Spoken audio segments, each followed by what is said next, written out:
The great metal station called Nexus Prime floated in the darkness of space like a giant wheel. Inside its bright halls, beings from across the galaxy gathered for their most important meeting of the year.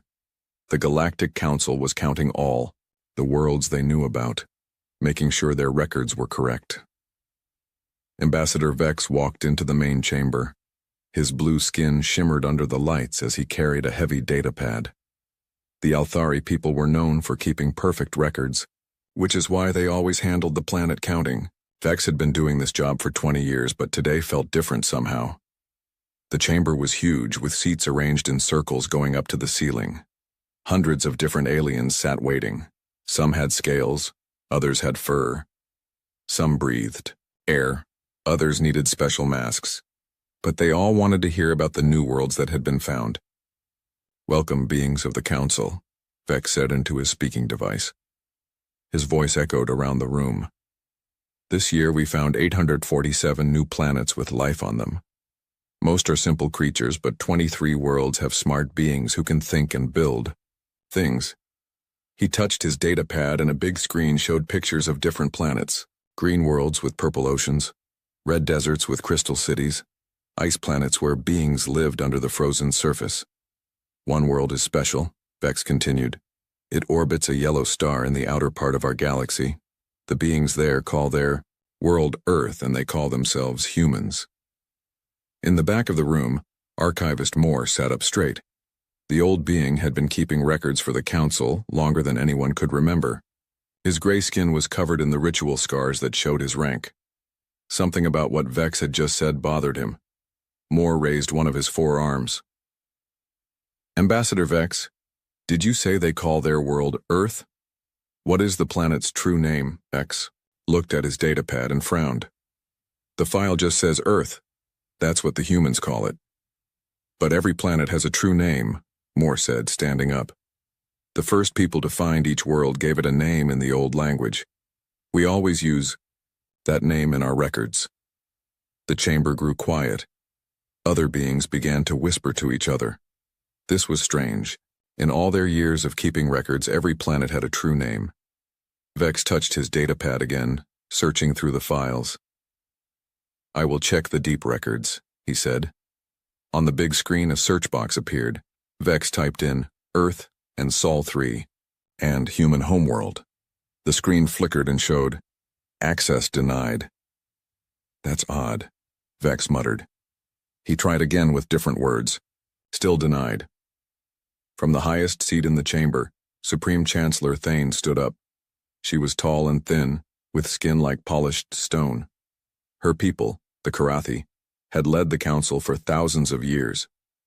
"Use my access codes," Chancellor Thane said. Her voice was calm, but everyone could hear she was worried. Vex entered the Chancellor's special codes. The screen flickered again. "Security level insufficient." Now the whole chamber was talking. Nothing was ever hidden from the Chancellor. The Karathi had helped build the Council's record system. They had access to everything. "This is very strange," Chancellor Thane said. "Keeper Newell, you have been here longer than any of us. Do you know about this Earth?" All eyes turned to the darkest corner of the chamber. Keeper Newell sat in shadows as he always did. He was one of the oldest beings anyone knew. Some said he was there when the Council was first built. His species was a mystery. He never took off his dark robes, and his face was always hidden. When Keeper Newell spoke, his voice was like wind through dead leaves. "Some names should not be spoken in the light," he said. "Some worlds carry burdens too heavy for most beings to understand." "What does that mean?" Vex asked. But Keeper Newell said nothing more. He pulled his robes tighter and seemed to fade deeper into the shadows. Chancellor Thane looked around the chamber. "I want answers. More. Search every record we have. Find out why this Earth has no true name." As the meeting continued, more strange things happened. When Vex tried to show pictures of Earth, several translation devices stopped working. Beings from the older species got up and left the room without saying why. The few who stayed would not look at the pictures of Earth or the humans. An hour later, Dr. Elena Vasquez walked through the station's halls toward the Council chamber. She was Earth's first official representative to the galaxy. The humans had only learned about the Council 6 months ago, when alien ships appeared over major cities. Elena was excited, but nervous. She was a scientist, not a politician. Her government had chosen her because she was good at talking to different kinds of people and learning new languages. They thought these skills would help with aliens too. She entered the chamber just as the meeting was ending. Many of the alien beings looked at her strangely. Some seemed afraid. Others looked sad. A few got up and left as soon as they saw her. "Dr. Vasquez," Chancellor Thane called out. "Welcome to the Council. How do you find our station?" "It's amazing," Elena replied. "My people are very happy to join the galactic community. We have so much to learn and share." She noticed that when she said, "my people," several more beings got up and walked out. Their translation devices made strange noises before going silent. "We were just discussing your world," Vex said. "There seems to be some confusion in our records. Could you tell us more about Earth's history?" Elena smiled. "Of course. Earth is about 4.5 billion years old. Humans have been there for about 300,000 years. We built our first cities about 10,000 years ago. We learned to fly about 100 years ago, and reached space about 70 years ago." "And the name Earth?" Moore asked. "How long have you called it that?" "As long as we can remember," Elena said. "Different human languages have different words for it, but they all mean the same thing. The ground beneath our feet, the soil where things grow." The chamber was getting quieter and quieter. More beings were leaving. Elena began to feel worried. Had she said something wrong? "Is everything okay?" she asked. Chancellor Thane and Vex looked at each other. Neither knew what to say. From the shadows, Keeper Newell spoke again. "The humans do not know," he said. "They do not know what world they truly live on." Elena turned toward his voice. "What do you mean? What don't we know?" But Keeper Newell was already gone, like smoke disappearing in the wind. The meeting ended with more questions than answers. As Elena walked back to her guest room, she noticed that the hallways seemed emptier. Fewer beings made eye contact with her. Those that did seemed to be looking at her with a mixture of fear and pity. In his private office, Chancellor Thane met with Vex and Moore. They sat in silence for a long time. "In all my years," Moore finally said, "I have never seen records locked like this. It's as if someone wanted to hide the truth about Earth very badly." "But why?" Vex asked. "It's just another world with another species. What could be so dangerous about knowing its true name?" Chancellor Thane stared out the window at the stars. "I don't know," she said, "but I intend to find out. Tomorrow we start searching the deep archives. Whatever the truth is, we need to know it." Far below, in the station's forgotten levels, old machines hummed quietly in the dark. They had been waiting for this day for a very long time. The day when someone would ask about Earth's true name. The day when the galaxy would remember what it had tried so hard to forget. The next morning, Chancellor Thane called a secret meeting in her private office. Only 3 beings were invited: Moore the archivist, Ambassador Vex, and Dr. Elena Vasquez. Elena had been told this was about routine paperwork, but she could tell something was wrong. "Dr. Vasquez," the Chancellor began, "we need your help with something unusual. Our records about Earth seem to be incomplete. We want to fix this problem." Elena sat forward in her chair. "I'll help however I can. What kind of information do you need?" "We need to go to the deep archives," Moore said. "The oldest records in the galaxy are stored there. Maybe we can find Earth's original entry." "Original entry?" Elena asked. "But Earth was only discovered by the Council 6 months ago when your ships found us." The 3 aliens looked at each other. Vex cleared his throat. "Dr. Vasquez, our records show that Earth was discovered long ago, much longer ago than 6 months." Elena felt confused and a little angry. "That's impossible. If aliens had visited Earth before, we would know about it. We would have records or evidence or something." "Maybe," Chancellor Thane said carefully. "Or maybe the visitors didn't want to be remembered." An hour later, the group stood before a massive door deep in the station's lower levels. The archives down here were old, much older than the main record systems upstairs. The walls were made of some dark metal that seemed to absorb light. Moore placed his hand on a scanner beside the door. These archives contain records from before the current council, he explained to Elena. Some of this information is millions of years old. The door opened with a deep rumble. Inside, the room was huge and filled with towers of data storage devices. Some were crystal matrices that glowed softly. Others were metal cubes covered in symbols Elena didn't recognize. The oldest records are kept in the quantum storage units, Moore said, leading them deeper into the room. They can hold information for billions of years without decay. They stopped at a wall covered in silver discs. Each disc was about the size of Elena's hand and covered in tiny marks. These are written in the first script, Vex explained, the language used by whoever built the original archive system. Very few beings in the galaxy can read it anymore. Moore began pulling discs from the wall and feeding them into a reading device. The machine hummed and projected symbols into the air. Most of the symbols were clear and bright, but some flickered and jumped around. Here, Moore said after searching for an hour. I found a reference to your solar system. But look at this. On the projection, Elena could see a diagram of the solar system. All the planets were labeled in the strange symbols. But where Earth should be, there was just a gap. The Earth entry has been deleted, Vex said. Someone removed it from the record. But look here. Moore pointed to some faded symbols near the gap. There are still traces. The deletion wasn't perfect. Elena squinted at the flickering symbols. Can you read what they say? Some of it, Moore said slowly. I can make out parts of what might be a name, but the symbols are damaged. He touched the controls and the image grew larger. Elena could see that some symbols looked like they had been burned away, leaving only shadows behind. This symbol means gate or doorway, Moore said, pointing to one clear mark. And this one means last or final. Last gate? Elena asked. What kind of name is that for a planet? Before anyone could answer, all the lights in the archive room went out. Emergency lighting kicked in a moment later, bathing everything in red light. Power fluctuation, Vex said, but he sounded worried. The archives have their own power system. This shouldn't happen.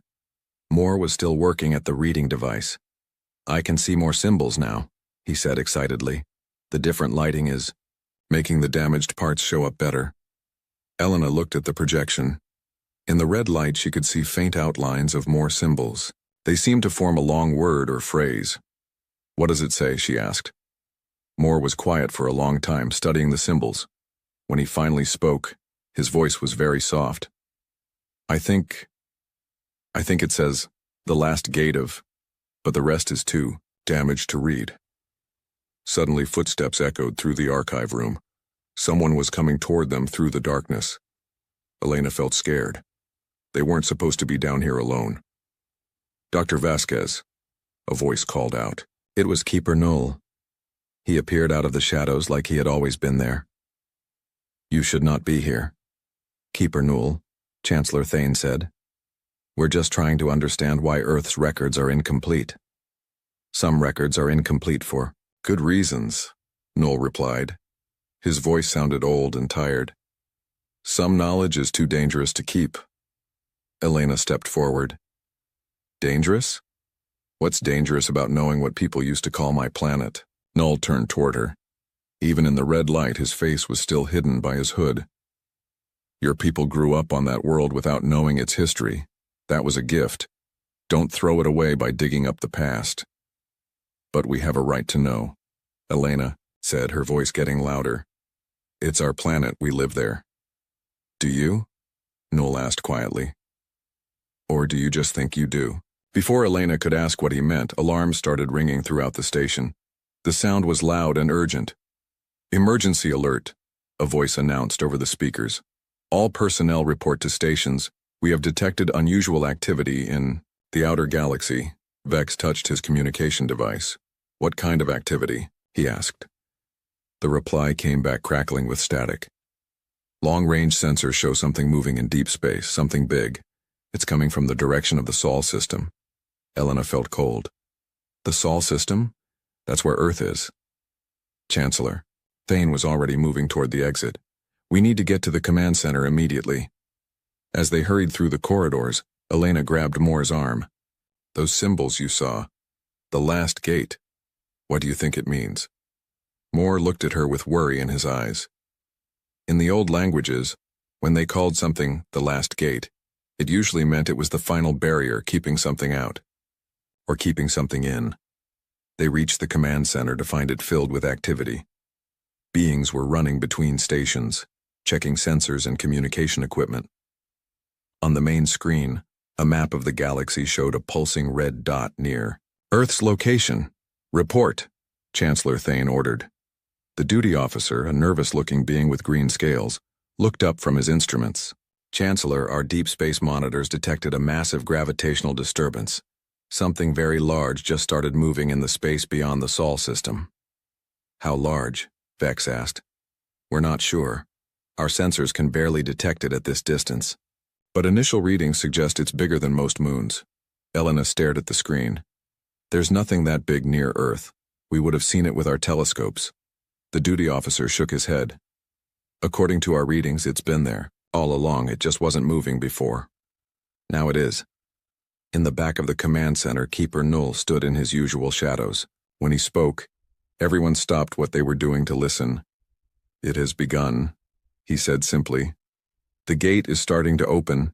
Elena spun around to face him. What gate? What are you talking about? But once again, Keeper Null had disappeared into the darkness, leaving only questions behind. On the main screen, the red dot pulsed faster. Whatever was moving out there beyond Earth was getting stronger, and somewhere in the deep archives, the damaged symbols seemed to glow brighter in their quantum storage, as if the old words were trying to remember themselves.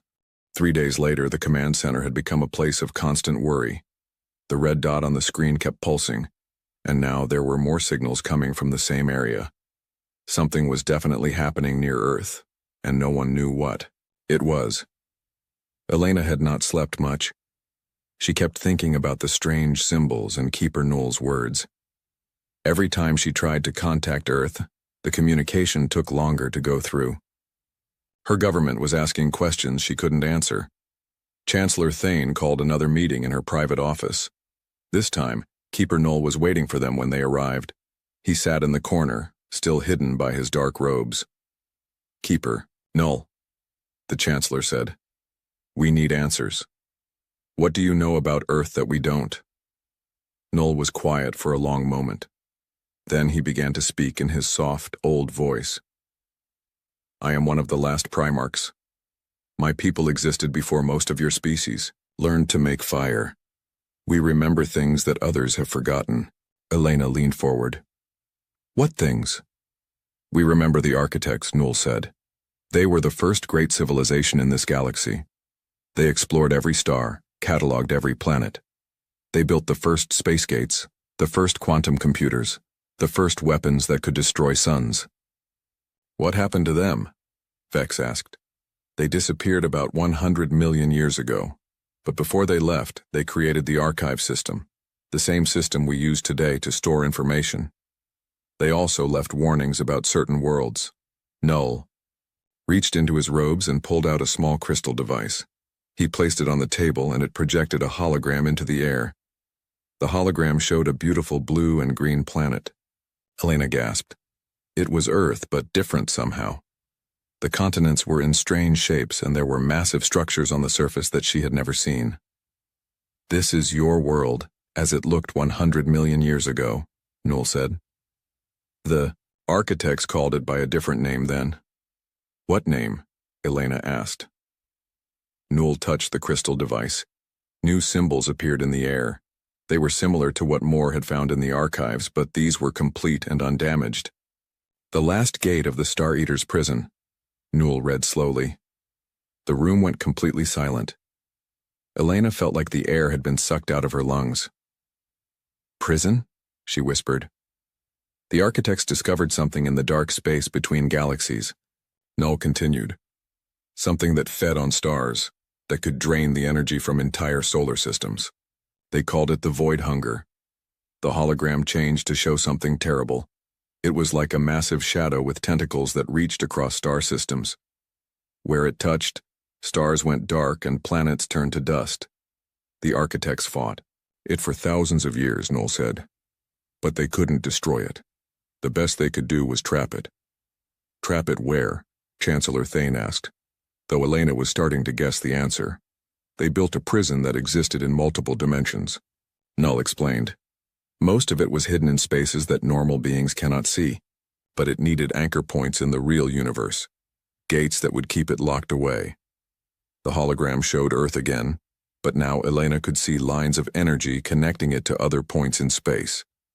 Earth was the final gate, Newell said. The last lock on the prison. The architects built massive machines under its surface and in its oceans. Then they declared that no one should ever live on that world, because living beings might accidentally weaken the locks. Elena stood up quickly, her chair falling over. But people do live there. Billions of people, my entire species lives there. Yes, Newell said sadly. And that is the problem. Moore was studying the hologram carefully. Keeper Newell, if Earth was supposed to stay empty, how did humans end up there? Newell touched his crystal device again. The hologram changed to show the inside of a massive machine. Elena could see chambers filled with what looked like genetic material. The architects left automatic systems on Earth, Newell said. Their job was to maintain the prison locks and keep the planet empty. But the systems were designed to adapt to changing conditions. What kind of changes? Vex asked. About 1 million years ago, the prison began to weaken slightly. The automatic systems calculated that the locks would eventually fail unless they had conscious beings to maintain them. So they began a project. Elena felt sick. What kind of project? They created a species that could serve as living keys, Newell said. Beings whose minds could interface with the prison systems. Beings who would instinctively want to spread out across space, placing stress on the locks in a controlled way that would actually make them stronger. You're talking about humans, Elena said quietly. Yes. Humans were designed by architect machines to be the perfect prison guards. Your curiosity, your desire to explore, your ability to adapt, these were all programmed traits meant to help. You do your job. Elena sat down heavily. We're not natural, we're artificial. Not artificial, Newell corrected, but guided, shaped. The machines took existing life forms and improved them over hundreds of thousands of years. They gave you intelligence, language, the ability to work together. They made you exactly what the prison needed. Chancellor Thane had been listening quietly. Now she spoke up. If humans were designed to strengthen the prison, then why is it weakening now? Because humans are too successful, Newell replied. You were supposed to stay on Earth and maybe explore your own solar system, but you've spread farther than the architects ever expected. Every human colony you build puts stress on the quantum links that hold the prison together. The hologram changed again, showing lines of force connecting Earth to human colonies across space. Elena could see that the lines were flickering and breaking. Each time humans travel far from Earth, each time you build cities on other worlds, you stretch the prison locks a little more, Newell explained. And the thing trapped inside is starting to notice. As if his words had summoned it, alarms began ringing in the office. Vex quickly activated his communication device. Chancellor, a voice reported, the disturbance near Earth is growing stronger. We're also detecting similar signals near several human colony worlds. Elena grabbed Null's arm. What happens if the prison breaks completely? Null looked at her with eyes that seemed older than stars. The void hunger escapes. It feeds on the energy of every living world in the galaxy. In a few thousand years, there would be nothing left but cold, empty space. How long do we have? Chancellor Thane asked. The prison is already weakening faster than our calculations predicted, Newell said. Maybe months, maybe less. Elena stared at the hologram showing her home world. Everything she had believed about humanity, about Earth, about their place in the universe was wrong. There has to be something we can do, she said. Perhaps, Null replied. But first, your people need to learn the truth, and they need to learn it soon. On the hologram, the lines connecting Earth to human colonies flickered more rapidly.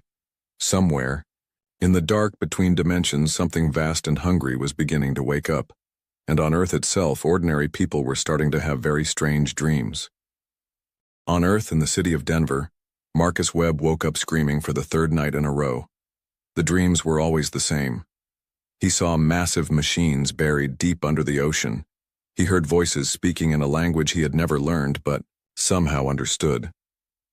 And he felt something terrible stirring in the darkness beyond the stars. Marcus was an ordinary man.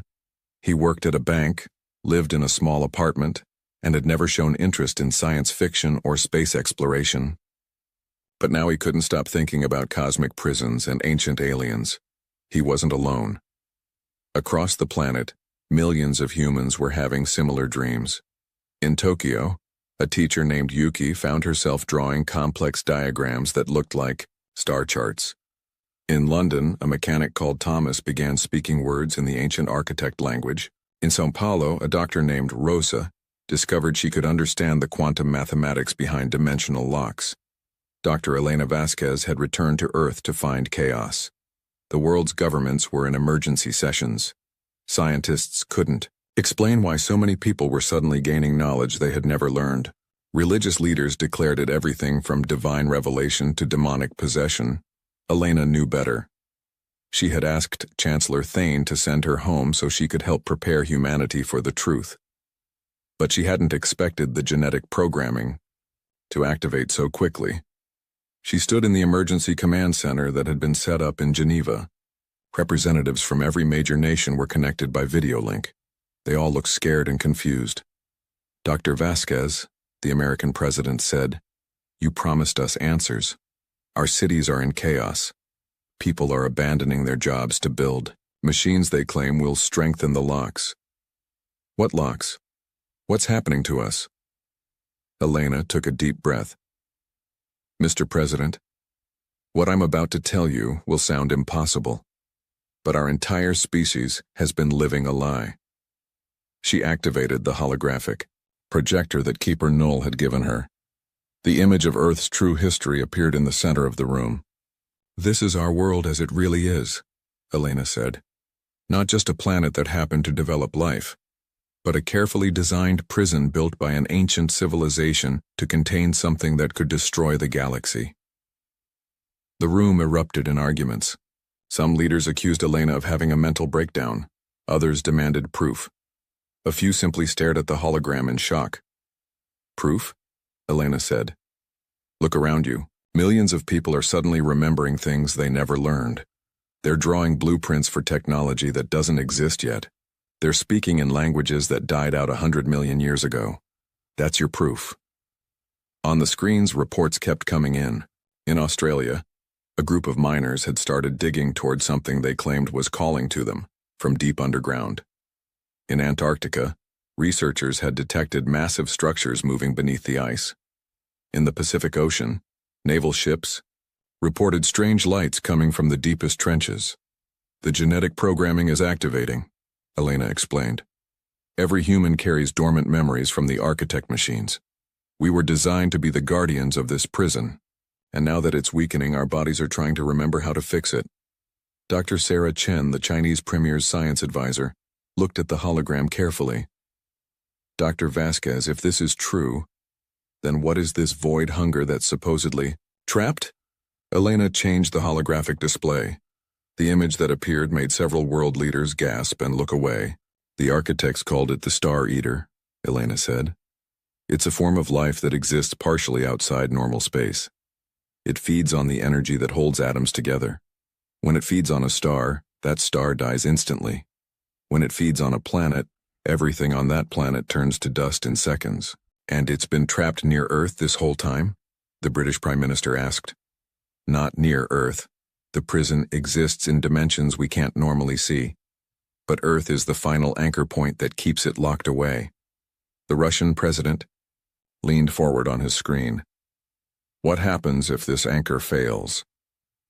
The void hunger escapes into normal space. It starts feeding on our sun first, because that's the closest energy source.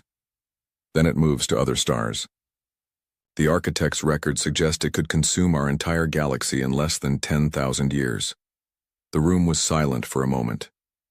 Then everyone started talking at once. Some demanded military action. Others wanted to evacuate Earth. A few suggested surrendering to the alien council and begging for help. Elena held up her hand for silence. There might be another way, but it requires us to work with the humans who are experiencing the strongest genetic memories. You mean the people having the dreams? Dr. Chen asked. They're not just dreams, they're instructions. The architect machines programmed certain humans to be prime keys, individuals who could directly interface with the prison control systems if needed. Elena activated her communicator and connected to the space station orbiting Earth. "Bring him up," she said. A few minutes later, Marcus Webb appeared on the screens via video link. He looked tired and confused, but when he saw the holographic display of the prison, his eyes cleared. "I know this place," he said simply. "I've been dreaming about it for weeks. There's a control room deep under the Pacific Ocean. The machines, they are failing." "Can you fix them?" Elena asked. Marcus nodded slowly. "I think so. But I'm not the only one. There are others like me all over the world. We're all being called to different locations." Over the next few hours, Elena helped coordinate contact with dozens of prime keys across the globe. Each one reported dreams about specific locations where architect machinery was hidden. Under major cities, in deep ocean trenches, inside mountain ranges buried in deserts. But as they talked, the situation got worse. The space station reported that the disturbance near Earth was growing rapidly. Other human colonies across the galaxy were reporting similar phenomena. And most disturbing of all, long-range sensors had detected movement in previously empty regions of space. It's not just the prison that's failing, Elena realized. The void hunger is testing the locks actively now. It knows we're here. "Chancellor," Thane's voice came through on the emergency channel from Nexus Prime. "Dr. Vasquez, we're seeing massive gravitational disturbances throughout human space. Whatever you're going to do, you need to do it quickly." Elena looked around the room at the world leaders on the screens. "I need your permission to activate the prime keys. They need to reach the control sites and attempt to stabilize the prison." "And if they fail?" the American president asked. "Then we hope the Galactic Council has a plan," Elena replied. "Because humanity won't be able to save itself." Marcus Webb stepped closer to the camera. "Dr. Vasquez, there's something else. The dreams aren't just showing me how to fix the machines. They're showing me another option." "What do you mean?" "We don't have to be prison guards forever," Marcus said. "The architects built the control systems to be flexible. We could modify them. Instead of just keeping the void hunger locked up, we could redirect it." Elena felt her heart race. Redirect? It where? To the empty spaces between galaxies, places where there's nothing for it to feed on except dark matter and cosmic dust. It would be alive but contained, and we would be free. On the screens, the world leaders looked at each other. It was a terrible choice. Remain as eternal prison guards or risk everything in an attempt to win freedom. "How long do we have to decide?" the German chancellor asked. Elena looked at the latest reports from space. The numbers were getting worse by the hour. "Maybe days," she said. "Maybe hours." And somewhere in the deep places under Earth's oceans, ancient machines that had waited for millions of years began to wake up, ready to serve their human masters one final time. The Pacific Ocean had never looked so dark. Elena stood on the deck of the research ship Meridian, watching as submarines disappeared into the depths below. Each submarine carried a prime key to one of the underwater architect facilities that Marcus had seen in his dreams. It had been 2 days since the world leaders agreed to the plan. 2 days of frantic preparation as governments worked together in ways they never had before. Military ships and scientific vessels from every nation converged on the locations that the prime keys had identified. Marcus stood beside Elena, staring down at the water. "I can feel them down there," he said quietly. The machines. They're scared. Scared? Elena asked. Can machines be scared? These aren't normal machines. The architects made them with pieces of their own minds inside. They've been alone for so long, waiting for someone to help them. Around the world, similar scenes were playing out. In the Sahara Desert, drilling teams worked day and night to reach a facility buried under miles of sand. In the Himalayas, mountain climbers guided by prime keys searched for hidden entrances to underground chambers.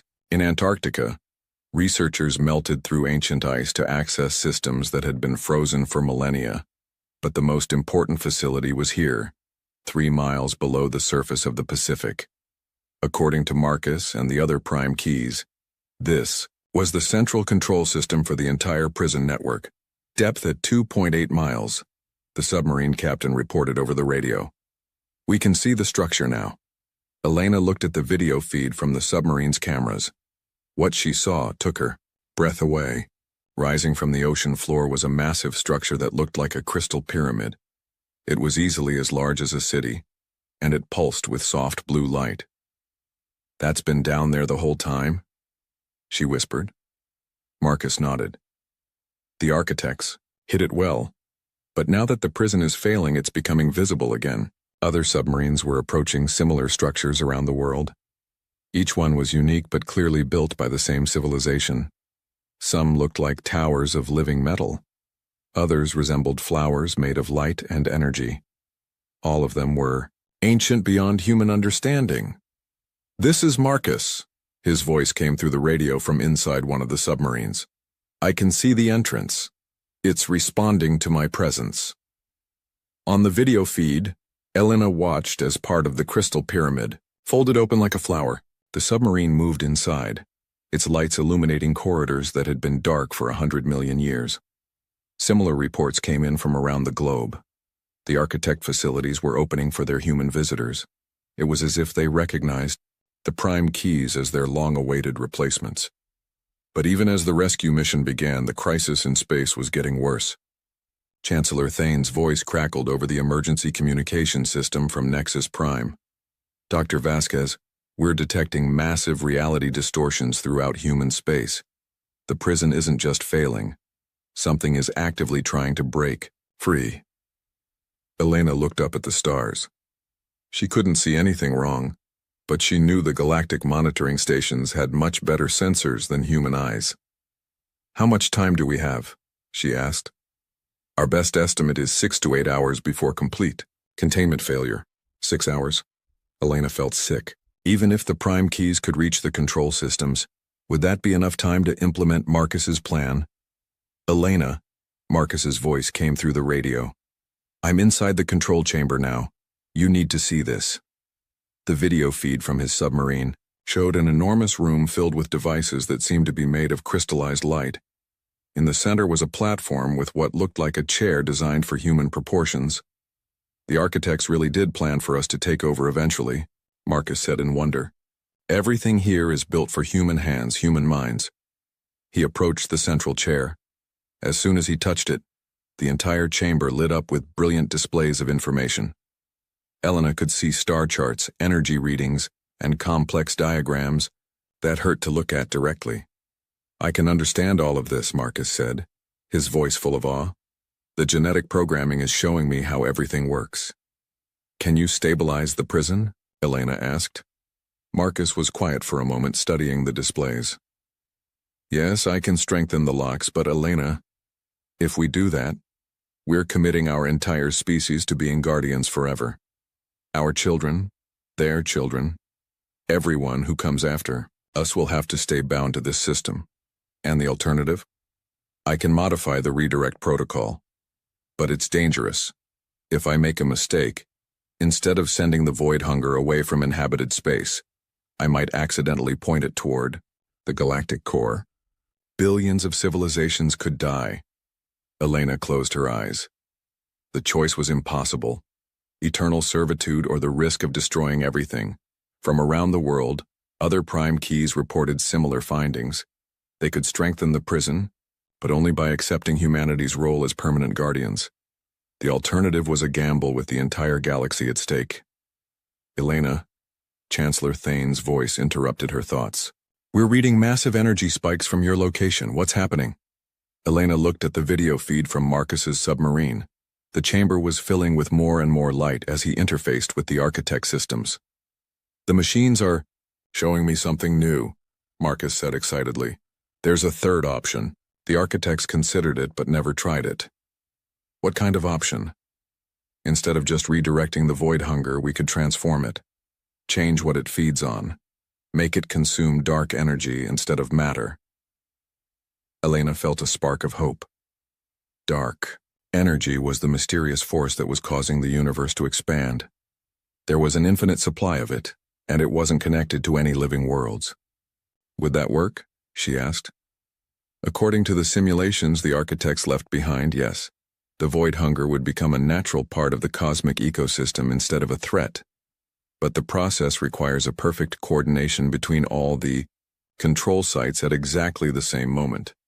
Elena activated her communicator and connected to all the prime key locations around the world. Did everyone hear that? We have a chance to end this without sacrificing our freedom, but we have to work together perfectly. One by one, the prime keys reported their readiness.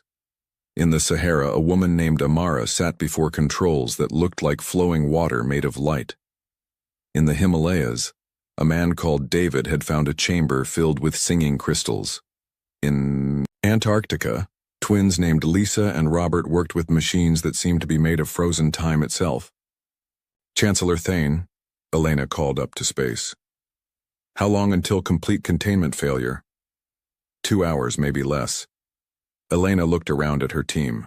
Scientists, military officers, government officials.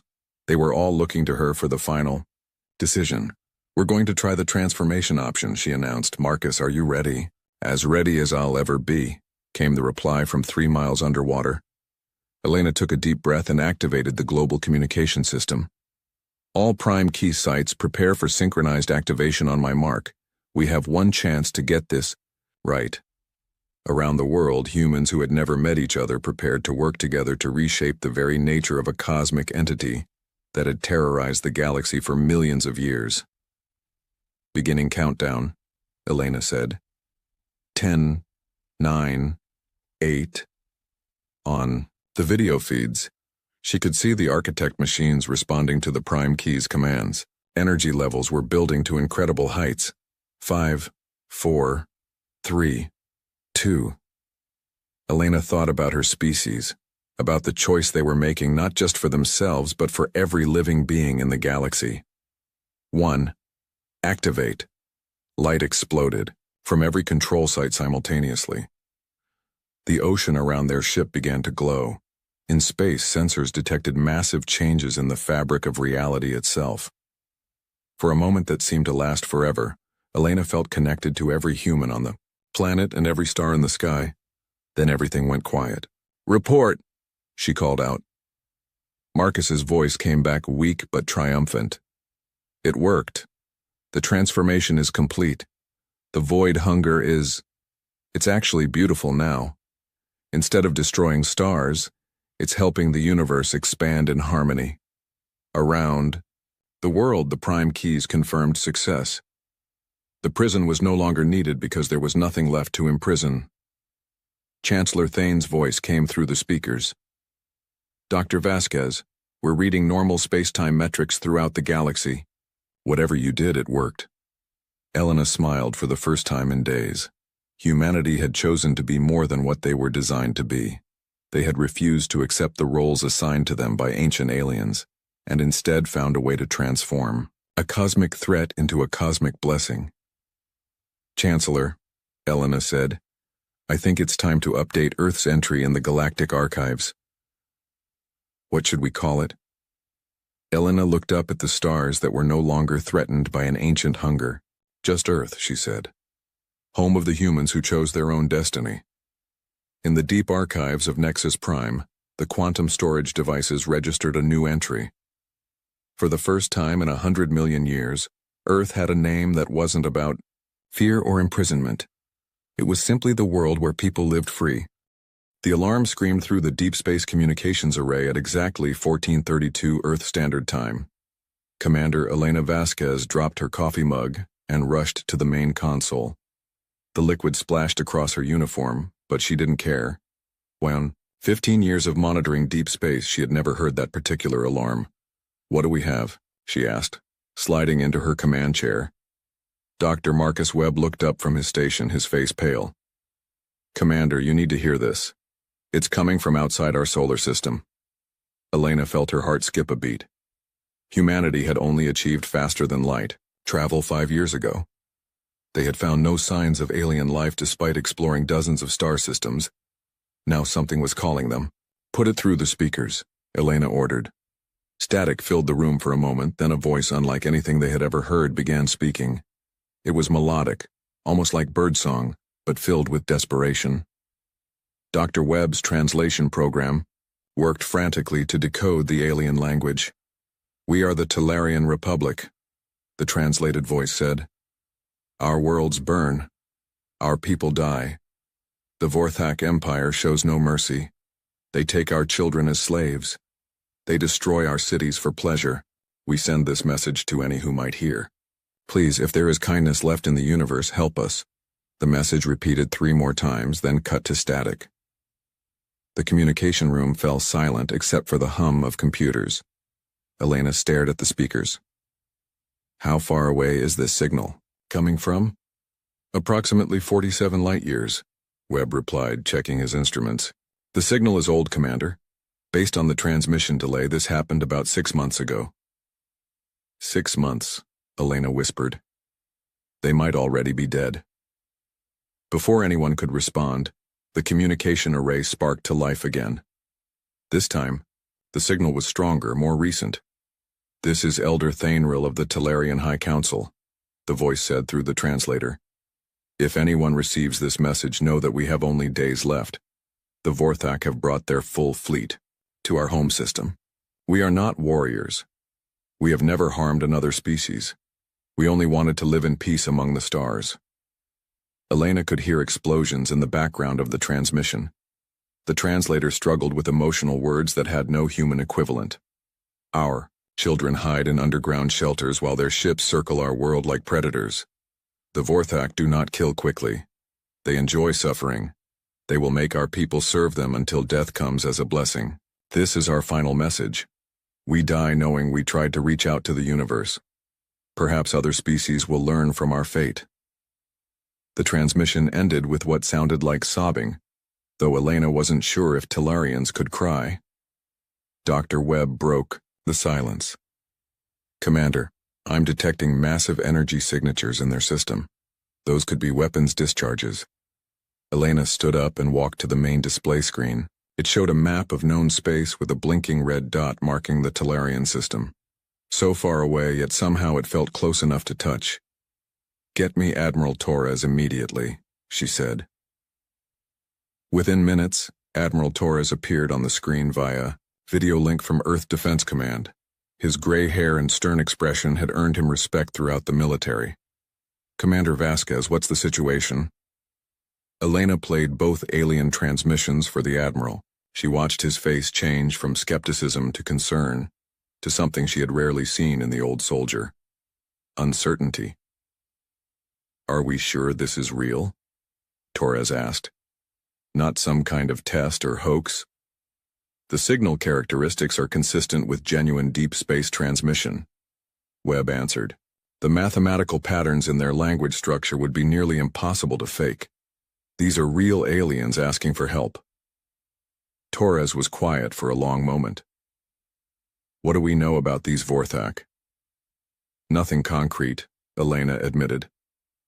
"But, based on the Talarian descriptions, they appear to be a militaristic empire that conquers other species. The Talarians describe them as enjoying cruelty. And the Talarians themselves? From their transmissions, they seem peaceful. They mention having advanced technology but no military tradition. They're asking for help rather than threatening revenge." Admiral Torres rubbed his forehead.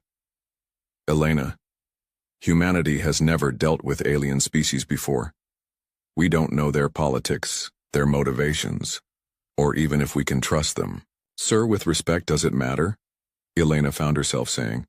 If someone was attacking Earth and we sent out a distress signal, wouldn't we hope someone would answer? The Admiral studied her through the screen. You're talking about committing human forces to an alien war. We have exactly 12 faster-than-light capable ships. If this goes wrong, we could lose everything. Before Elena could respond, the communication array activated again. This time the transmission was visual as well as audio. The screen filled with an image that made everyone in the room freeze. A Talarian city was burning. The beings themselves looked remarkably like Earth's birds, but they walked upright and had delicate hands instead of wings. They were running through streets while dark, angular ships fired energy weapons from above. The beings firing the weapons were larger, covered in what looked like natural armor, and they seemed to be enjoying the destruction. A small Talarian child, no bigger than a human toddler, stumbled and fell in the street. One of the armored aliens approached, weapon raised. The transmission cut out before they could see what happened next. Those are the Vorthak, Elena said quietly. And they're still attacking right now. Admiral Torres stared at the blank screen for several seconds. How long would it take our fastest ships to reach the Talarian system? 3 days at maximum speed, Elena answered immediately. She had already calculated it. And you believe the Talarians have only days left? That's what their message said, sir. Torres made a decision that would change human history. I'm authorizing an immediate humanitarian mission.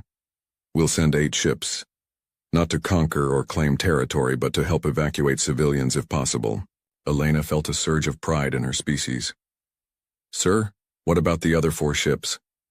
They stay here to protect Earth just in case this is more complicated than it appears.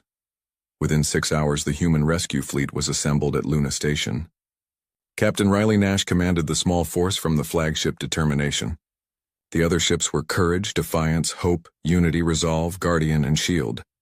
As Elena watched the ships prepare to jump to hyperspace, Dr. Webb joined her at the observation deck. Do you think we're doing the right thing? He asked.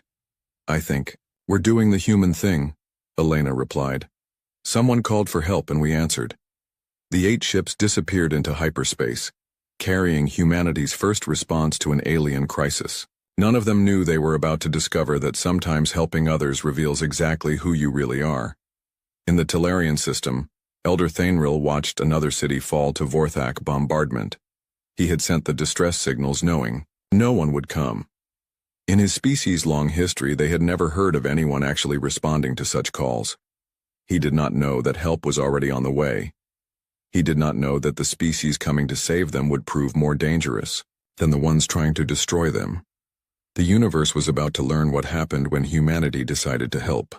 The human fleet dropped out of hyperspace at the edge of the Talarian system to find hell waiting for them.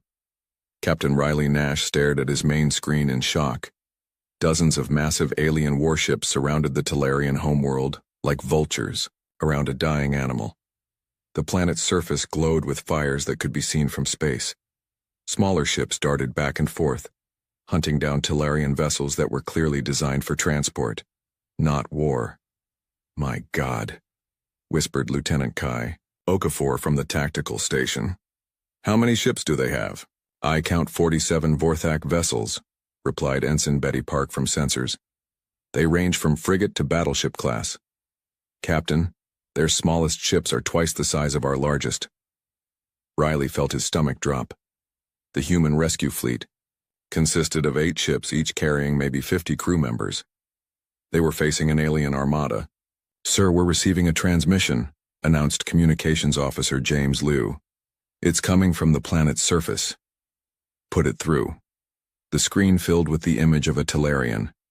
The being looked exactly like the recordings from Earth, resembling a large, intelligent bird with feathered skin in shades of blue and gold. But this one's feathers were dirty, and its large eyes held desperation. Unknown vessels, please identify yourselves, the Talarian said. Are you more Vorthak ships? We have nothing left to give. Riley stepped forward. This is Captain Riley Nash of the Human Expeditionary Fleet. We received your distress signal. We're here to help. The Talarian's eyes widened in disbelief. You came? Someone actually came?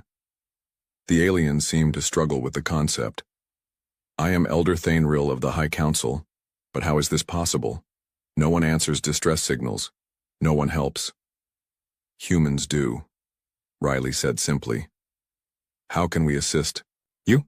Before Thainril could answer, alarms started screaming throughout the human ships. 5 Vorthak vessels had broken away from the main fleet and were heading directly toward them. Riley got his first good look at the enemy. The Vorthak ships were dark and angular, covered in spikes and weapon ports. They looked like they were designed to inspire fear rather than just fight battles. Incoming transmission from the lead Vorthak ship, Liu announced. A new face appeared on screen, and Riley understood immediately why the Talarians were so afraid. The Vorthak looked like a cross between a rhinoceros and a crocodile, with thick armor plating for skin and small, cruel eyes. When it spoke, Riley could see rows of sharp teeth. I am Warlord Grixtor of the Vorthak Empire, the alien growled. You will surrender immediately or be destroyed. These prey birds belong to us now. This is Captain Nash of the human fleet. We're here on a humanitarian mission. Leave the Talarians alone and there won't be trouble. Grixtor laughed, a sound like grinding metal. 8 tiny ships against the might of the Empire? You're either very brave or very stupid, human. We're about to find out, Riley replied, cutting the transmission. He turned to his crew. All ships, battle stations. Remember, we're here to save lives, not win glory. The first engagement lasted exactly 4 minutes. The Vorthak ships were larger, better armed, and had stronger shields than anything humanity had ever built. Their weapons tore through human armor like it was paper. Within the first minute, the ship Unity took a direct hit and exploded, killing all 43 crew members instantly. But the Vorthak had never fought humans before. Ramming speed, Lieutenant Okafor shouted over the noise of battle. Take us, straight at their flagship. Are you insane? Riley yelled back. That will kill us all. Captain, look around. We're outgunned, outmanned, and outclassed. But these Vorthak fight like they expect their enemies to follow rules. Let's show them. What happens when humans don't play by the rules? Riley made a split-second decision that would define how the galaxy saw humanity forever. All ships, this is Nash. Forget standard tactics. Hit them with everything we have, even if it kills us. These people called for help, and by God, we're going to help them. The human fleet changed completely. Instead of trying to fight a traditional space battle, they began doing things that made no military sense. The ship Courage flew directly into the path of a Vorthak missile, sacrificing itself to save hope. Defiance used its own reactor as a bomb, ramming into a Vorthak cruiser and taking it down in a nuclear explosion. The Vorthak were confused by tactics that seemed designed more to inflict damage than preserve their own forces. They were used to enemies who valued their own lives above victory. Down on the planet's surface, Elder Thainril watched the battle through their sensors and felt something his species had never experienced before. Aliens willing to die for strangers. They're sacrificing themselves for us, he whispered to his aide. Look how they fight. They care more about saving us than saving themselves. The battle turned when Lieutenant Okafor noticed something. The Vorthak had loaded several transport ships with captured Talarian civilians, including children. The transports were heading away from the planet toward the safety of the main fleet. Captain, those transports are full of prisoners, Okafor reported, mostly youngsters from the look of it. Riley looked at his remaining ships. They had lost 3 vessels and were badly outnumbered. The smart thing would be to retreat and call for reinforcements. Instead, he did something that shocked both allies and enemies. All ships were going after those transports, he announced. I don't care if it's suicide, those are children in there. Sir, that's suicide, his tactical officer protested. We'll have to go through the entire Vorthak fleet. Then, that's what we do. What happened next became legend throughout the galaxy. The remaining 5 human ships charged directly into the heart of the Vorthak fleet, ignoring the massive warships trying to kill them, focused only on reaching the transports carrying prisoners. Lieutenant Okafor volunteered to pilot a damaged shuttle loaded with explosives directly into the largest transport. Tell my family I died helping kids, he said over the radio. before crashing into the alien ship and detonating his cargo. The explosion freed over 2,000 Talarian prisoners. But the cost was terrible. By the time the battle ended, only 2 human ships remained functional: Determination and Guardian. Of the 400 humans who had come to help, fewer than 100 survived. However, they had saved over 5,000 Talarian civilians and forced the Vorthak to retreat from the immediate area. As rescue operations began, Elder Thainril met Captain Riley in person aboard the Determination. The Talarian leader was still struggling to understand what he had witnessed. "Captain Nash, why did your people do this? You didn't even know us before today. Many of your crew died for strangers." Riley, exhausted and wounded, looked at the alien leader. "Because it was the right thing to do. When someone calls for help, you answer. That's what makes us human." Thainril studied the human captain. "In our history, we have sent distress signals during 7 different crises. No one has ever come before. Most species ignore such calls or arrive too late to matter." "We're not most species," Riley replied.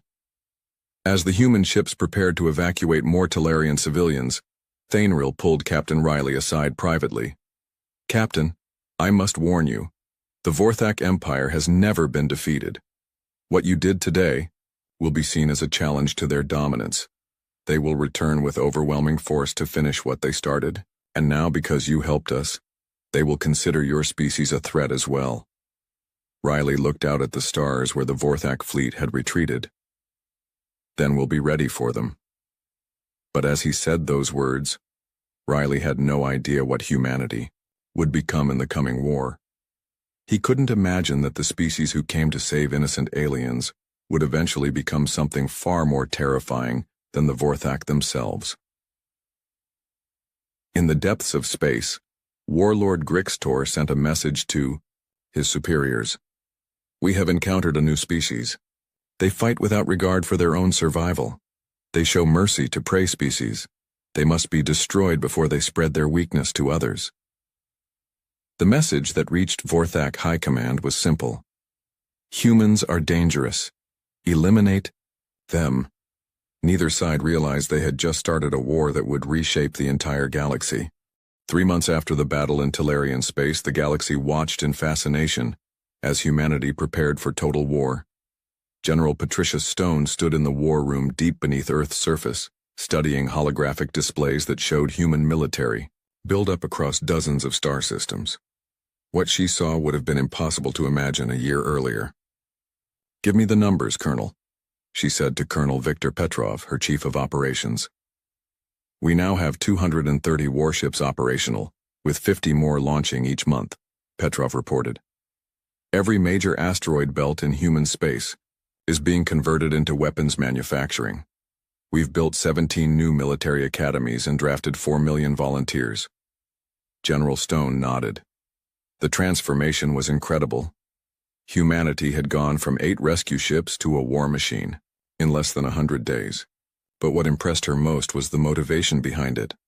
"What's the public opinion back home?" she asked. 94% approval for military action," Petrov replied.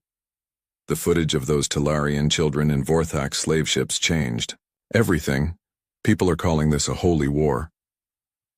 Across the room, Ambassador Zenthara of the Hive Collective watched the human preparations with growing concern.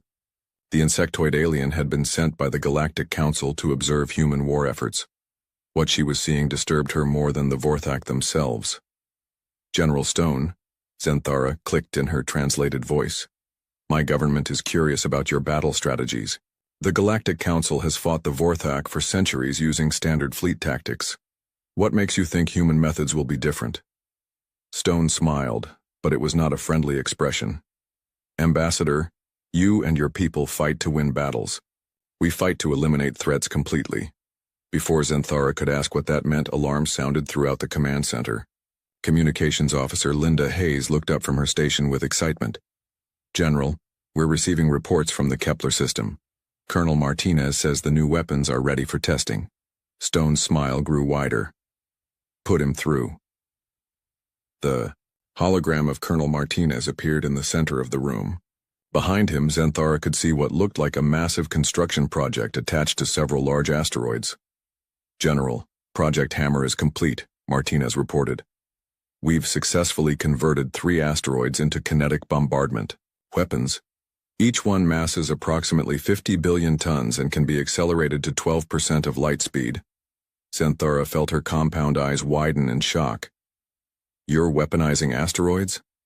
"Not just asteroids," Stone replied calmly. "We're weaponizing everything. Show her the demonstration, Colonel." The display screen changed to show a dead planet in a distant system.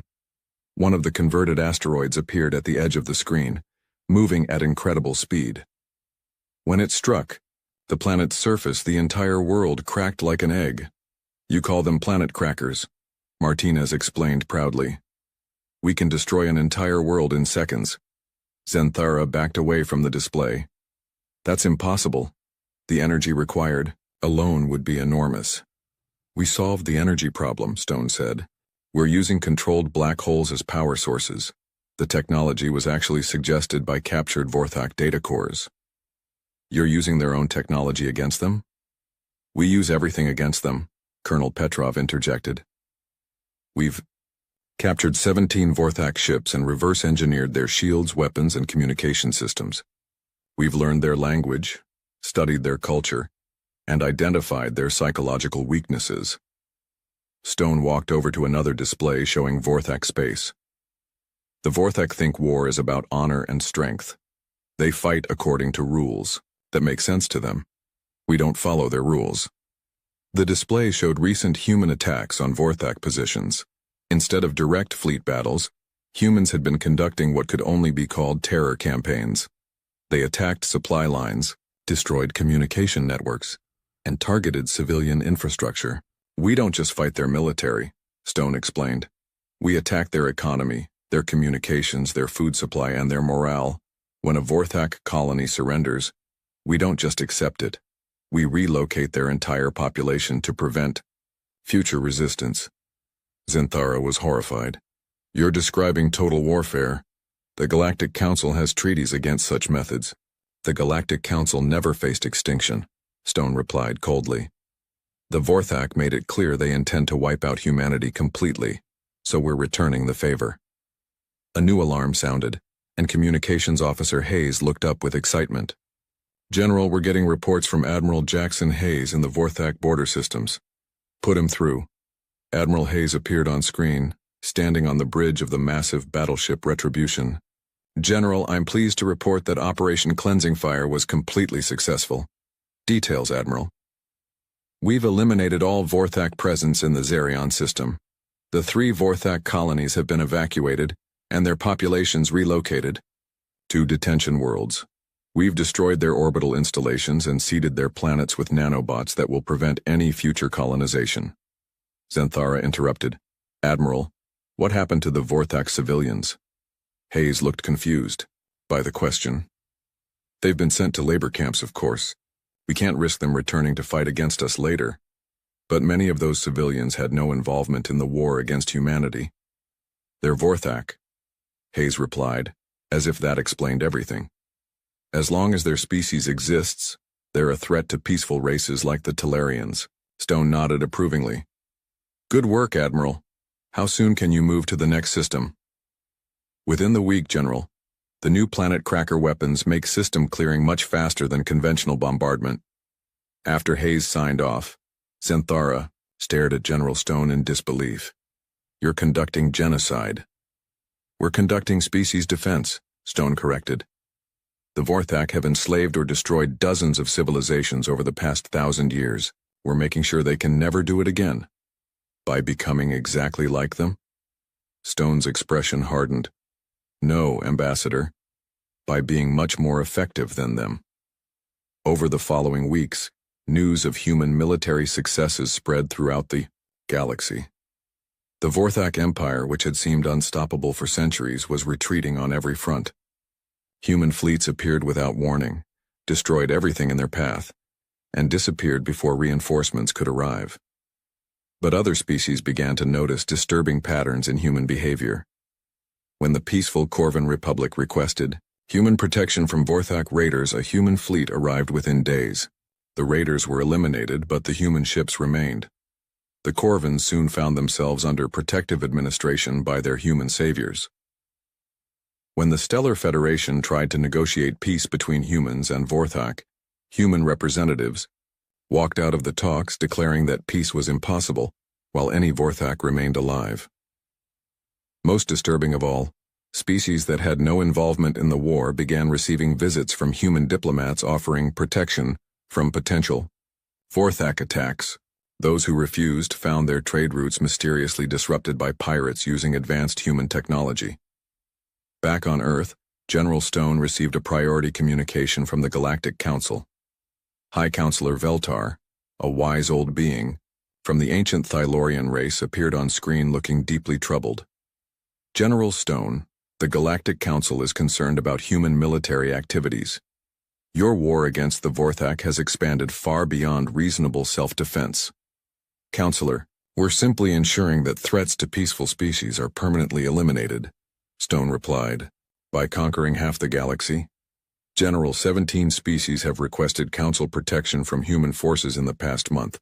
You've become exactly what you originally set out to fight. Stone considered this for a moment, then smiled.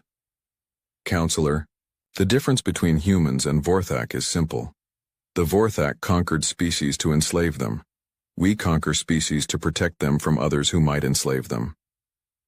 Whether the result is the same, the result is peace, order, and protection for everyone under human authority. After the transmission ended, Colonel Petrov approached General Stone. Ma'am, the Galactic Council is forming a coalition against us. They're calling us a threat to galactic stability. Stone looked out at the stars through the command center's observation window. How many species have signed on to this coalition? 47 so far, including the Talarians. For the first time in months, Stone looked genuinely surprised. The Talarians are joining a coalition against us? After we saved them? Yes, ma'am. Elder Thainril sent a personal message. He said humans have become something they never intended to create. Stone was quiet for a long moment. Then she turned to her staff with a new determination in her eyes. Gentlemen, it appears the galaxy has forgotten who the real villains are in this war. It's time to remind them. Prepare a message for all human fleet commanders. What's the message, ma'am? Any species that opposes human protection is clearly collaborating with the Vorthak Empire, and will be treated accordingly. As the message went out across human space, Senthara realized with growing horror that humanity had crossed a line from which there might be no return. The species that had answered a cry for help had become something far more dangerous than the evil they originally fought. The galaxy was about to learn that sometimes the cure really is worse than the disease. President Diana Blackwood stood before the United Nations of Earth, preparing to address not just humanity, but every species in the galaxy. The speech would be broadcast across known space through the quantum communication network humans had captured from the Vorthak. My fellow humans, and to all species listening across the galaxy, she began, her voice carrying the weight of absolute authority. 6 months ago we answered a call for help from the Talarian Republic. Today I stand before you to announce that the Vorthak Empire has been completely eliminated. In the Great Hall, thunderous applause erupted from the human delegates, but, in the diplomatic gallery, alien ambassadors sat in stunned silence. Blackwood continued. The last Vorthak world fell yesterday. Their homeworld of Mortax Prime has been cleansed of all life. After 1,000 years of terrorizing peaceful species, the Vorthak threat is finally ended forever. On the observation deck high above, Commander Elena Vasquez watched the speech, with growing unease. She had been the one to first receive the Talarian distress signal, but what humanity had become was nothing like what she had imagined. Beside her, Dr. Marcus Webb looked physically ill. Elena, do you know what they did to Mortax Prime? He whispered. I've heard rumors, she replied quietly. They didn't just destroy the planet. They tortured it. 3 days of orbital bombardment designed to maximize suffering before the final planet cracker strike. Admiral Hayes said they wanted the Vorthak to know despair before they died. Down in the assembly hall, President Blackwood was announcing humanity's new role in the galaxy. With the Vorthak threat eliminated, Earth now accepts responsibility for maintaining galactic peace and stability. We have proven that evil can be defeated when good people are willing to do whatever necessary. No species will ever again suffer what the Tellarians endured.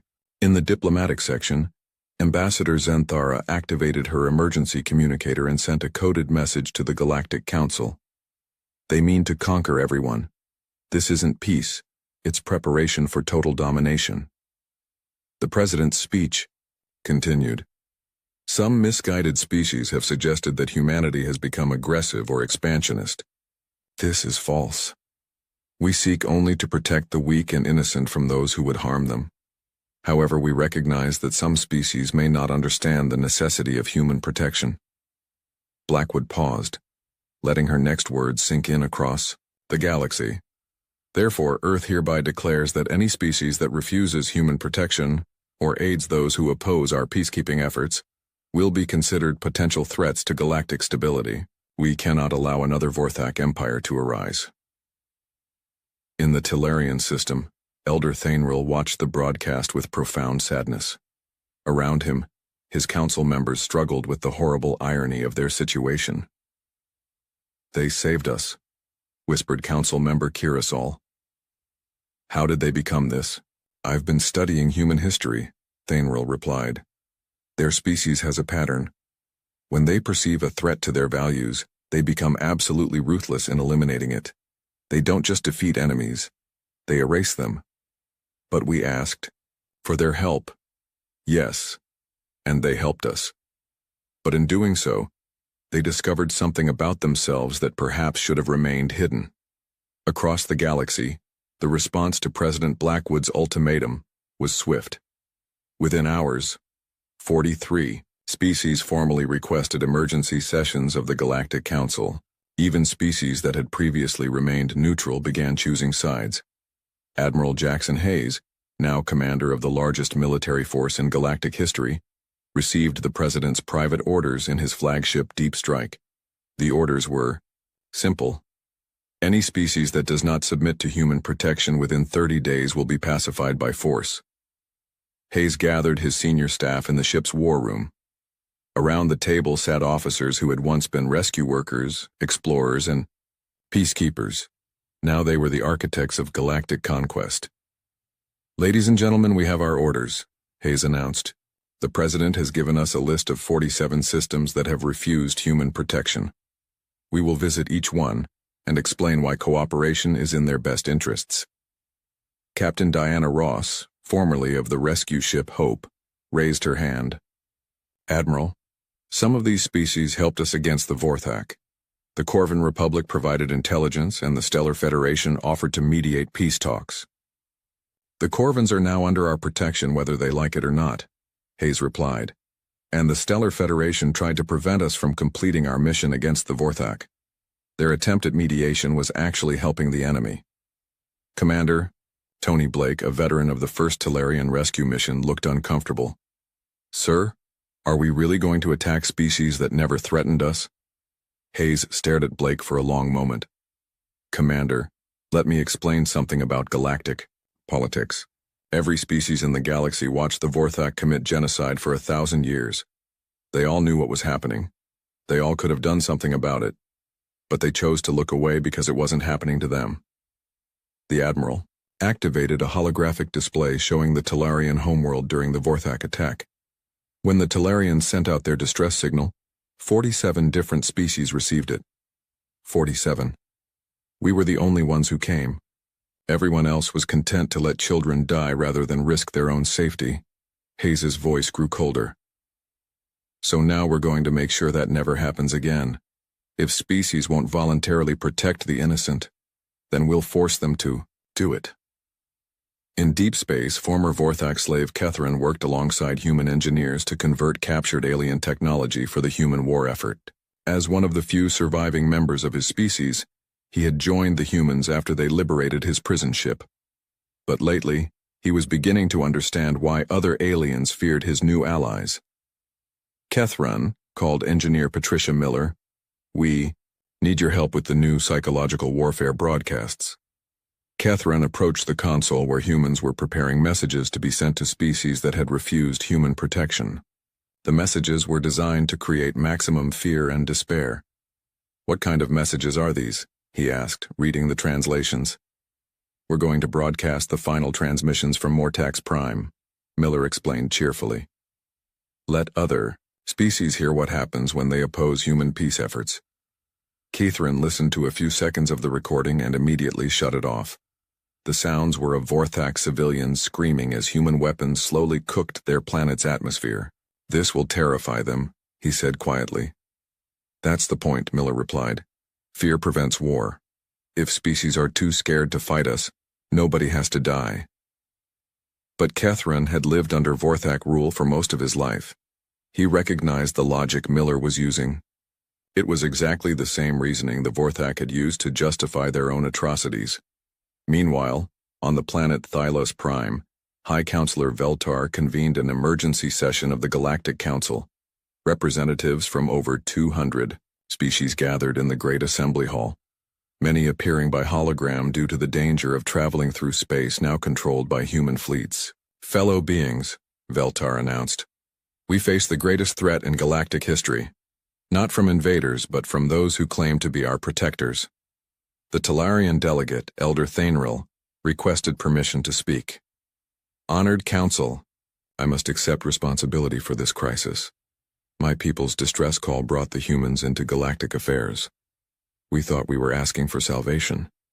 Instead, we may have doomed us all. The humans did save your people, pointed out Ambassador Quendar of the Crystal Consortium. They stopped the Vorthak when no one else would. Yes, Thainril replied sadly. But look what they became in the process.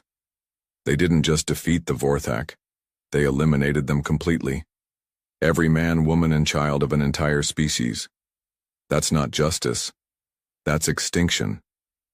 High Counselor Veltar activated a holographic display showing human fleet movements across the galaxy. In the past month, human forces have occupied 17 star systems under the pretense of protection. Species that resist are branded as enemies.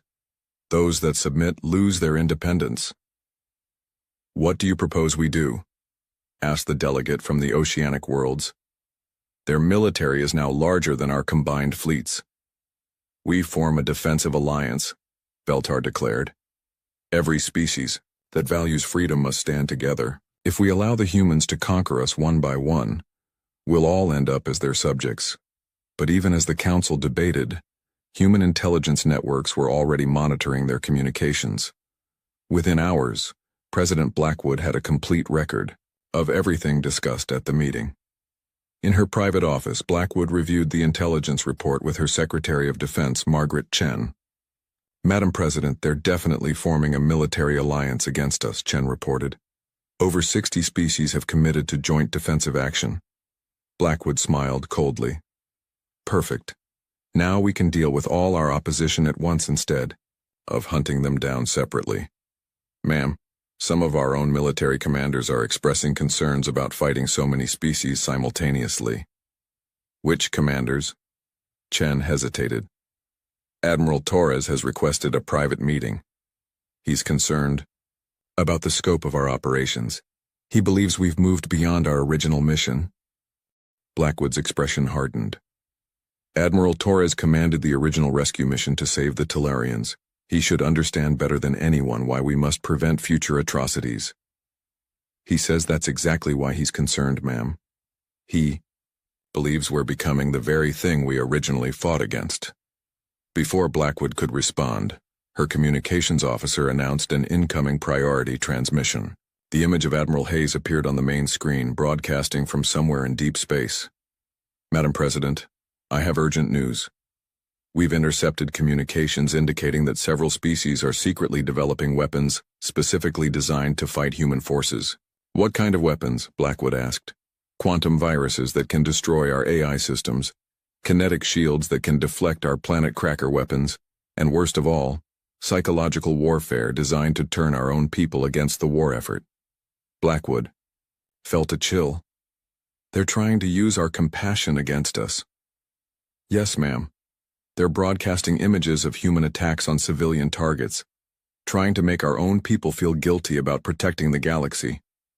In the background of Hayes's transmission, Blackwood could see captured alien scientists working under human guard. Admiral, who are those prisoners? Researchers from various species who were developing anti-human weapons. We've relocated them to secure facilities where they can contribute to our defense instead of working against galactic peace. The euphemism didn't fool anyone. The aliens were forced laborers, just like the Vorthak had used. After ending the transmission, Blackwood turned to her defense secretary. Margaret, prepare a message for all human military commanders. Operation Final Peace is now authorized. Ma'am, what is Operation Final Peace? The complete pacification of all hostile alien governments. Any species that opposes human authority will be treated as we treated the Vorthak. Margaret Chen felt her stomach drop. Ma'am, that could mean the deaths of billions of innocent beings. Sometimes, innocent people suffer when their governments make bad decisions, Blackwood replied without emotion. The galaxy had its chance to accept peace. If they choose war instead, the consequences are on them. As the order went out across human space, several fleet commanders began to question what they had become. On the battleship Determination, Captain Riley Nash, survivor of the original Talarian rescue mission, gathered his senior staff. I want to know what everyone thinks about our new orders, he said quietly. And I want honest answers. Commander, Lisa Park spoke first. Sir, this isn't what we signed up for. We came to save innocent people, not conquer the galaxy. The Talarians asked for our help, added Lieutenant Robert Kim. They didn't ask us to become galactic emperors. Captain Nash nodded. I've been thinking the same thing. We've become exactly what the Vorthak were, just with better public relations. Unknown to Nash, his conversation was being monitored by human intelligence services. Within hours, his ship was surrounded by loyal human vessels and he was arrested for sedition. The arrest of Captain Nash sent a clear message throughout the human fleet. Opposition to the war effort would not be tolerated, even from heroes of the original rescue mission. As news of Nash's arrest spread, a small group of human officers began meeting in secret. Led by Admiral Torres and Commander Elena Vasquez, they started planning something that would have been unthinkable months earlier. A rebellion against their own government, but they were not alone. Across the galaxy, unlikely alliances were forming between human dissidents and alien resistance groups. The species that had once feared each other were now united by a common threat. The stage was set for the largest war in galactic history, with humanity fighting on both sides. In her final log entry before joining the resistance, Elena Vasquez wrote, "We came to answer a cry for help. Instead, we became the very monsters that others would need protection from. If humanity is to have any hope of redemption, we must stop ourselves before we destroy everything we once stood for." The galaxy was about to learn whether the species that had saved the Talarians could still save themselves. The galaxy burned. Commander Elena Vasquez stood on the bridge of the rebel ship Liberation, watching human forces fight each other above the contested world of New Geneva. What had started as a humanitarian mission to save the Talarians had become a civil war that threatened to tear apart both humanity and the galaxy itself. "Status report," she called to her mixed crew of human dissidents and alien allies. "Loyalist forces are withdrawing from the planet's surface," reported Lieutenant Amanda Cross, one of the first human officers to join the rebellion. "But they're setting fire to the evacuation centers as they leave." Elena closed her eyes in pain. The evacuation centers contained refugee families from dozens of species, all fleeing the expanding war. Burning them was exactly the kind of atrocity the humans had originally come to stop. "Get our ground teams down there immediately," she ordered, "and patch me through to Admiral Torres." The hologram of Admiral Torres appeared on her screen. The old soldier looked exhausted. Leading a rebellion against his own species was taking a toll on him. "Elena, what's the situation at New Geneva?" "Bad, sir. The Loyalists are targeting civilians now. They're not even pretending this is about protection anymore. Torres rubbed his forehead. I've received reports from 17 other systems. President Blackwood has authorized what she calls harsh measures against any world that supports the rebellion. Harsh measures? Planet crackers, Elena. They're threatening to destroy entire worlds if their populations don't surrender the rebels hiding among them.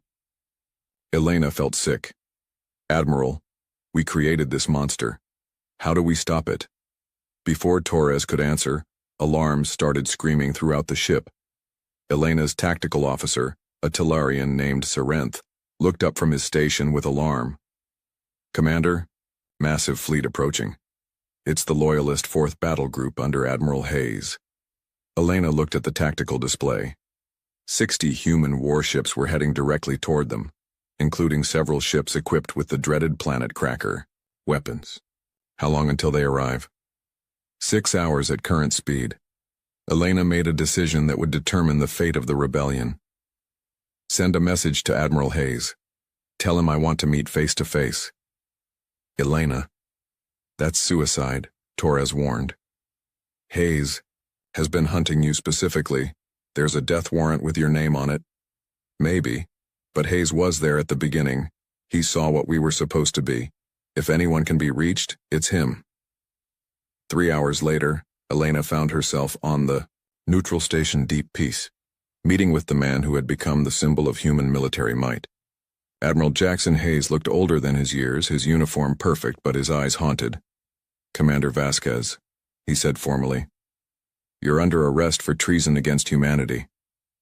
Admiral Hayes, she replied calmly.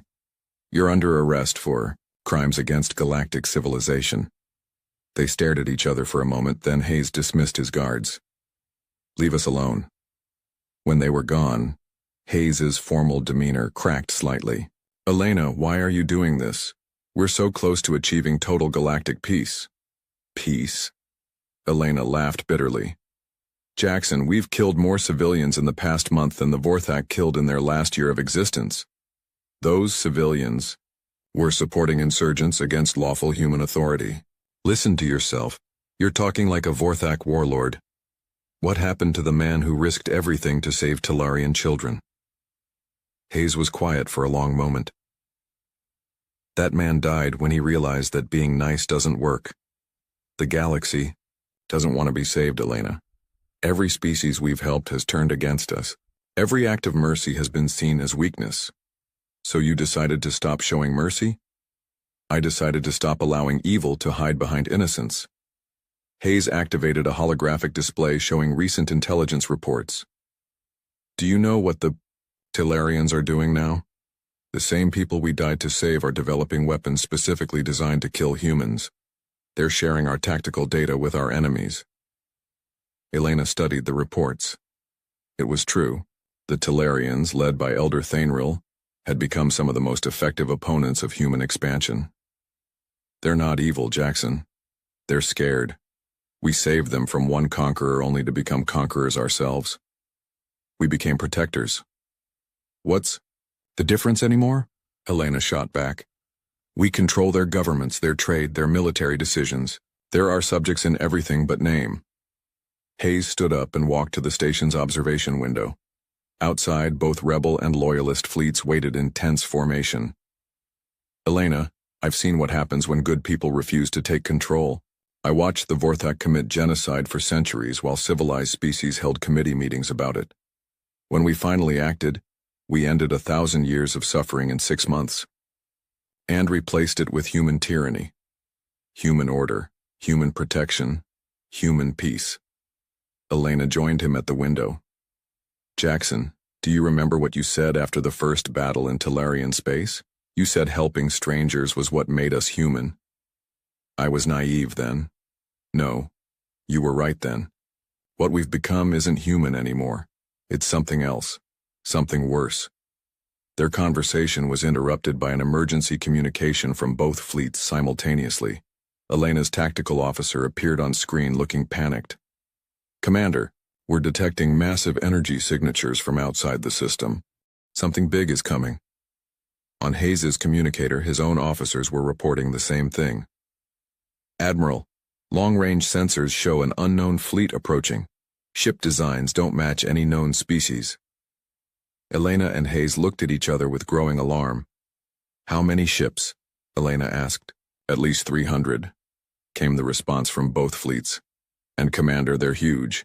Each ship is larger than our biggest battleships.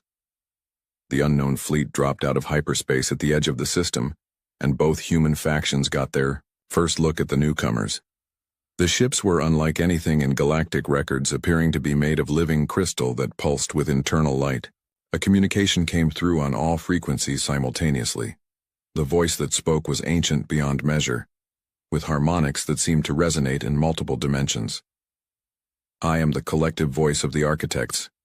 We have observed the recent events in this galaxy with growing concern.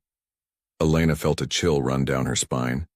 The architects were legends, an ancient species that had supposedly disappeared millions of years ago. The voice continued. The species you call humanity has demonstrated both the greatest nobility and the most dangerous corruption we have observed in recorded history. You came to answer a cry for help, then became the very evil you sought to destroy.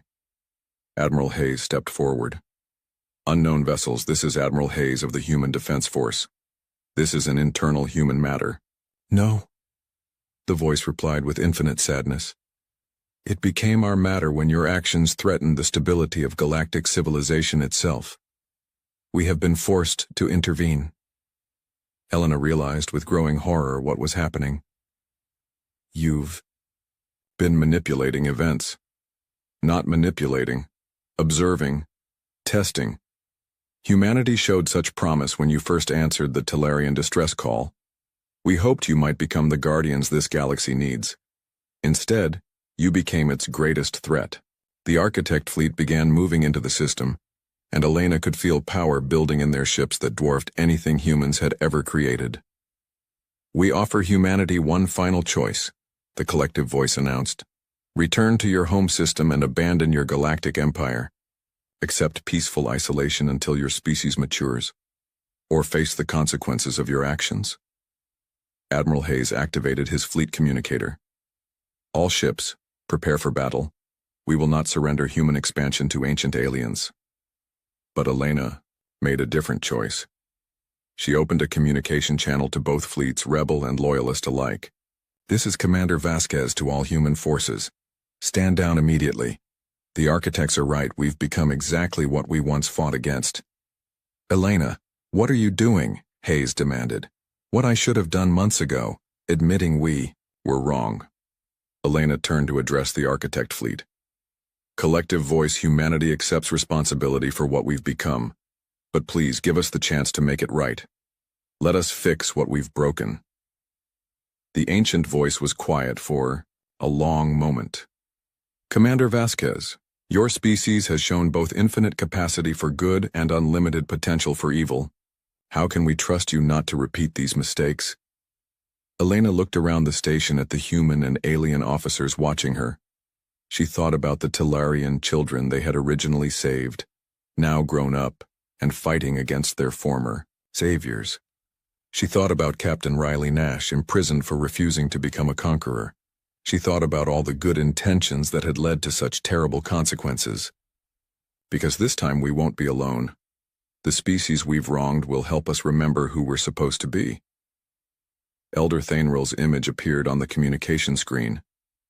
The old Tellarian looked tired but determined. Collective voice. My people were the first to call for human help. Perhaps we can be the first to help them find their way back to what they once were.